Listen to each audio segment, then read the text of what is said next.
ওদের স্লোগানটা ছিল বঙ্গে মাতারাম, জয় মাতারাম, জয় শ্রীরাম। ওরা যখন এই স্লোগান দিছিল তখন আমাদের বাংলাদেশ থেকে খালি বলছিল নারায়ে তাকবীর, আল্লাহু আকবার।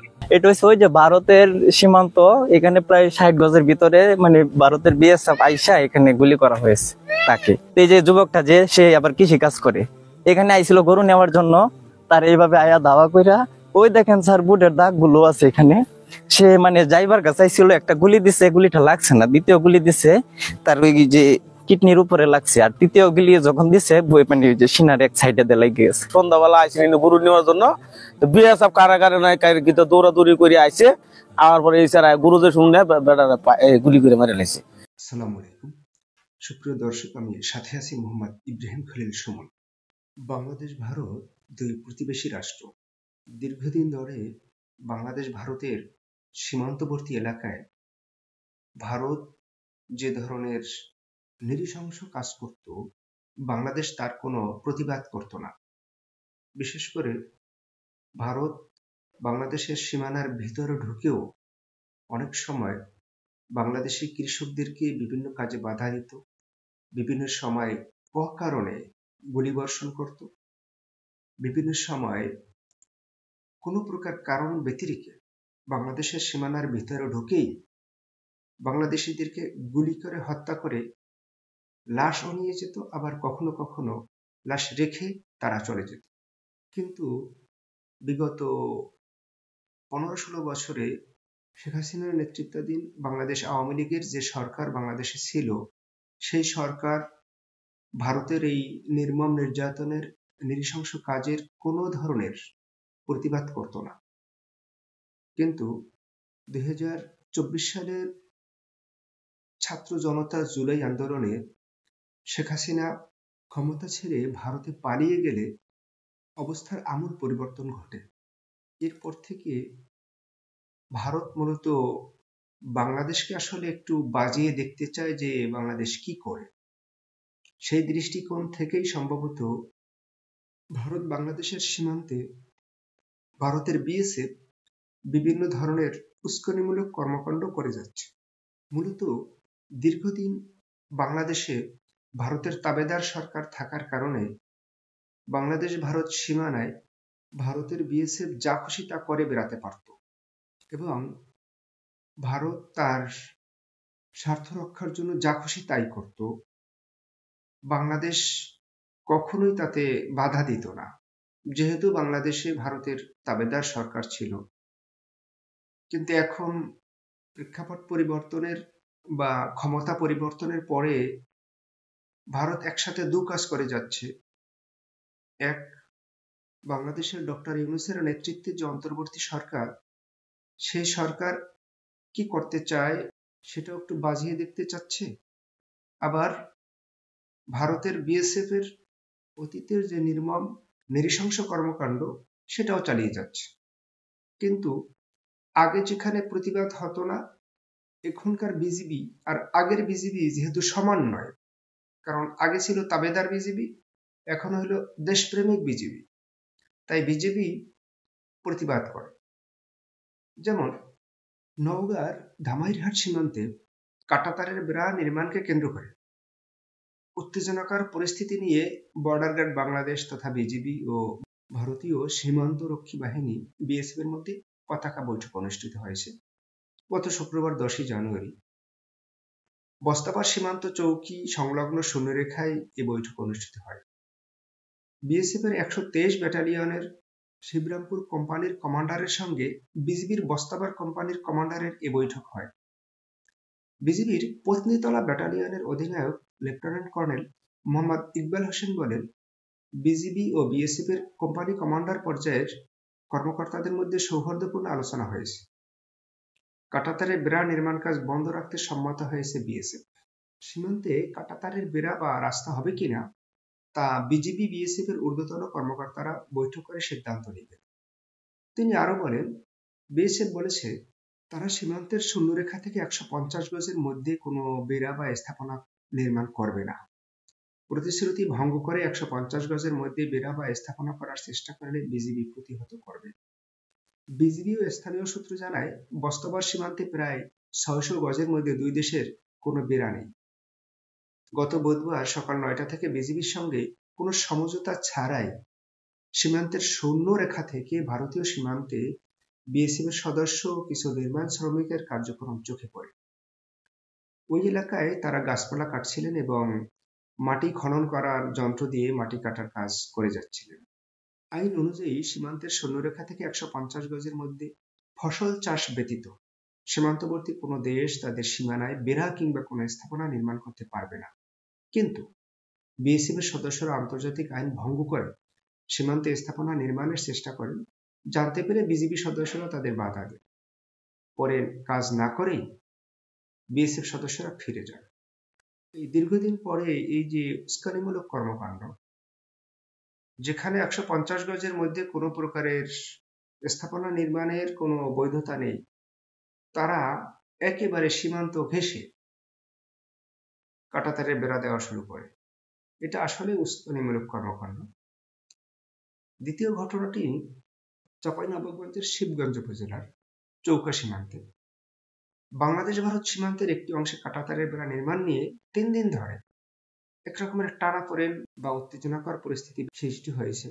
চাঁপাইনবাবগঞ্জ এবং নওগাঁ জেলা সংলগ্ন সীমান্তের ভারতের দিকের অংশে বেড়া নির্মাণ নিয়ে বাংলাদেশ অংশ থেকে বাধা দেওয়া হয়।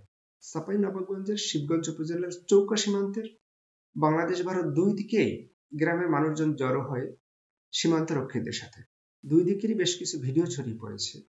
এতে দেখা গিয়েছে বাংলাদেশের অংশে বেশি সংখ্যক লোকজন জড়ো হয়েছে, অন্যদিকে ভারতের অংশ বেশ কিছু লোকজন জড়ো হয়েছে।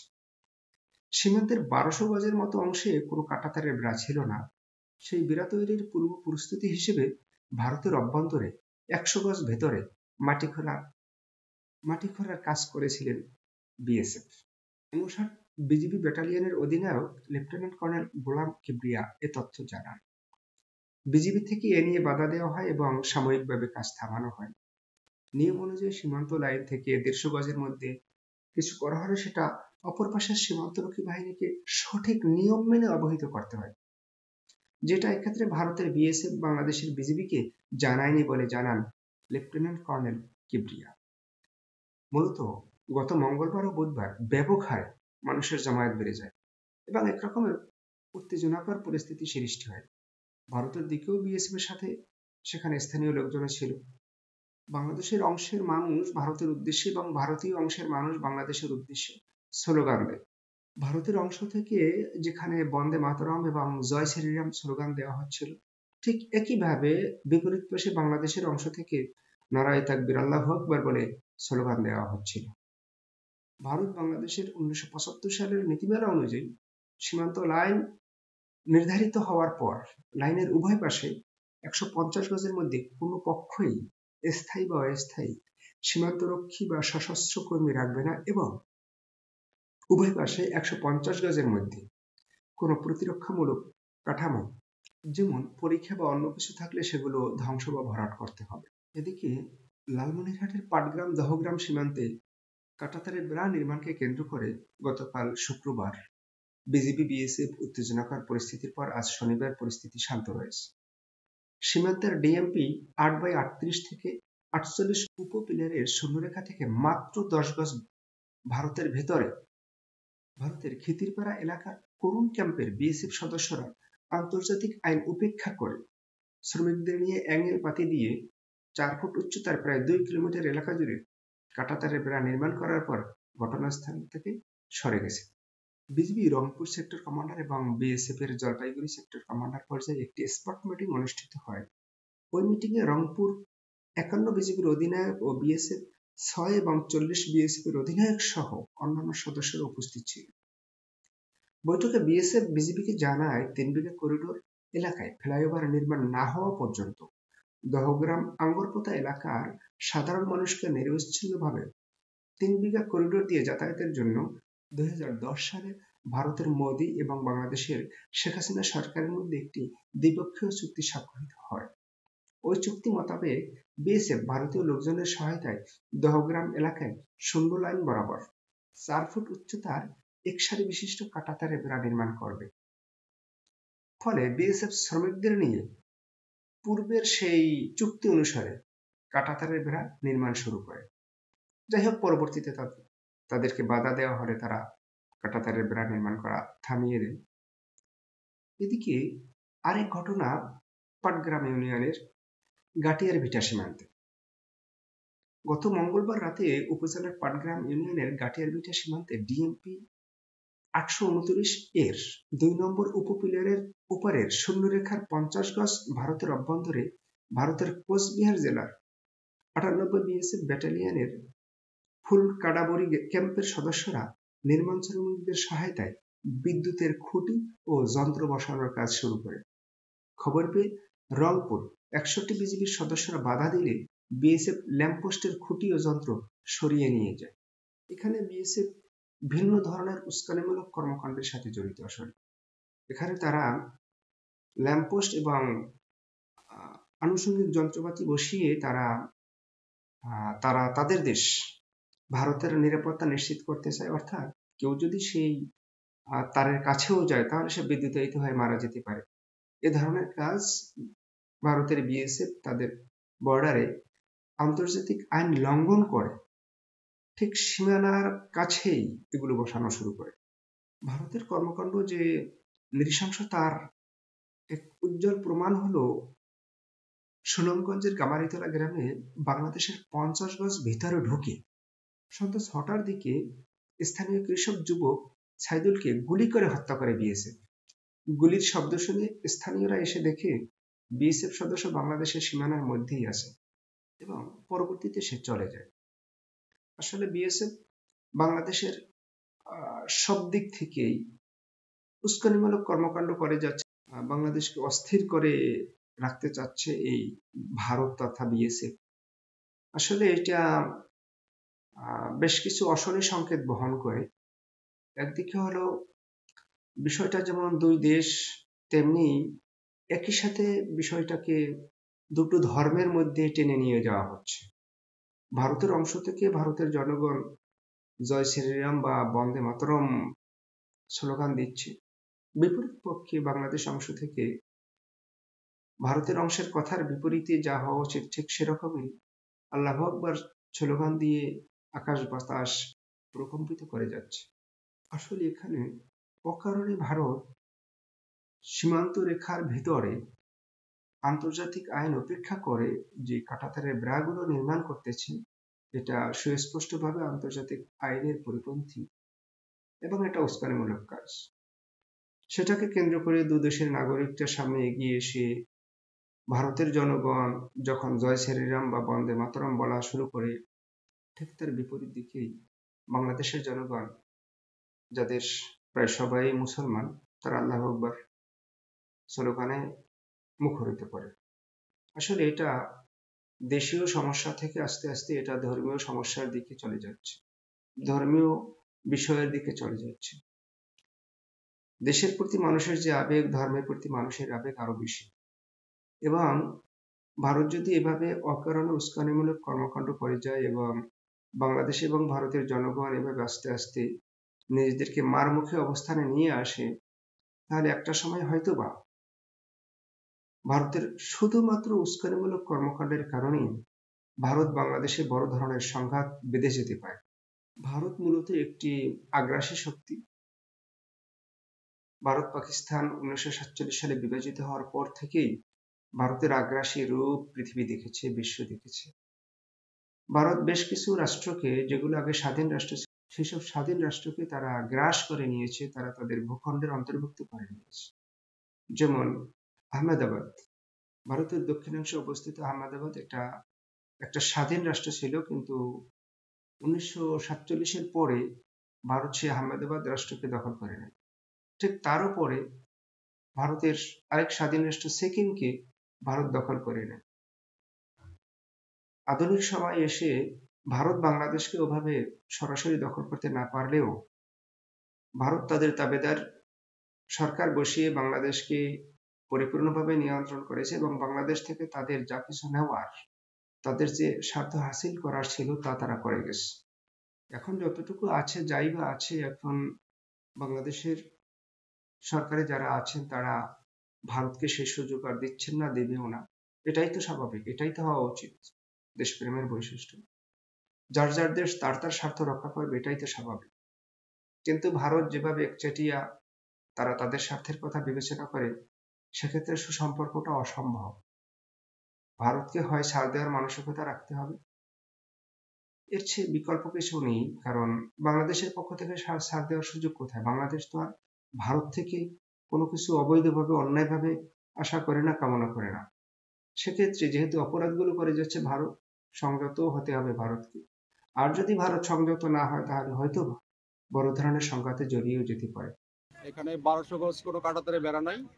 তো এখান ধরে গত 2 দিন ধরে বিএসএফ এখানে কাঁটাতারে বেড়া দেওয়ার জন্য মাটির খনন কাজ করছিল।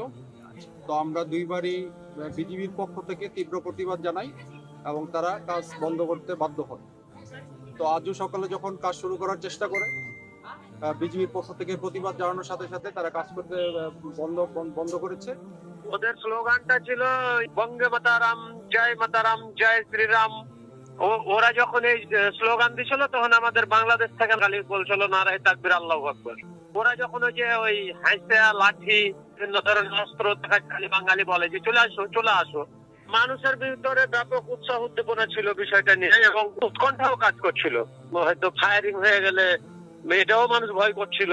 যে মিশ্র প্রক্রিয়া দেখা দিয়েছে যে না, আমাদের তো এখানে ক্ষতি হবে, মানে সীমান্ত ঘেঁষা যেহেতু কৃষকের জমি, ওরা যদি মেরে তার বেড়ায় ঝুলিয়ে দেয়, বলে যে তার কাটছিল, কিচ্ছু বলার নাই আমাদের।